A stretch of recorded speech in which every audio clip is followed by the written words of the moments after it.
அதிகாரிகள் வந்து மேல இருந்து சொல்லி நீ உடனே எம்எல்ஏ பதவியை ராஜினாமா பண்ணிட்டு தாவாக்கல சேருன்னு சொல்லி என்னை கட்டாயப்படுத்துறாங்க. நான் முடியாது.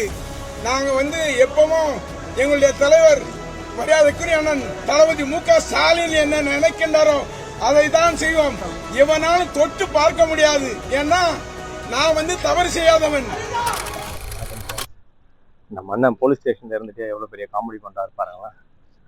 எவ்வளோ தைரியம் இருக்கும் பாருங்க உங்களுக்கு. இவரை தாவேக்கால ஜாயின் பண்ணுறது சொன்னாங்களாம், டிஎம்கேலேருந்து பதவி வர சொன்னாங்களாம், எம்எல்ஏ பதவி, போலீஸ் ப்ரெஷர் கொடுக்குறாங்களாமா. இது அப்போது இவங்களோட மனநிலையை பாருங்களேன்.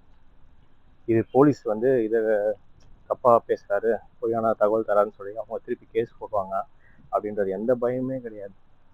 இவ்வளோ தைரியமாக ஒரு பொய்யை சொல்கிறாங்க பாருங்க, அவங்க கிட்ட வழியில் யார் என்ன பண்ணிட முடியுன்ற ஒரு தைரியம். அதோட அது போலீஸ் பார்த்துப்பாங்க. இன்னொரு காமெடி, இவர் எந்த தப்புமே பண்ணலையா, இவர் என்ன தப்பு பண்ணாருன்றது அந்த அடுத்தது வீடியோ வரும் பாருங்க.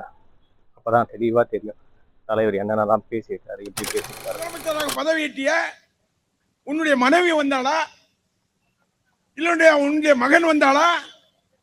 இப்பேற்பட்டவன் தமிழகத்துடைய முதலமைச்சராக வந்திருக்கின்றார் என்று சொன்னால் தமிழகம் கெட்டுவிட்டது, அழிந்து விட்டது என்று தான் சொல்ல வேண்டும். அந்த வகையிலே எந்த களம் வந்தாலும் அந்த களத்திலே வர இருக்கின்ற காலத்திலே எங்கள் மதத்தில் நாங்க பார்க்கும்போது எங்களுக்கே இதா இருக்கு. கண்ணு மூடிட்டு ஏதோ வாயில போட்டிருக்காரு. இவனை சுத்தி புசி ஆனந்து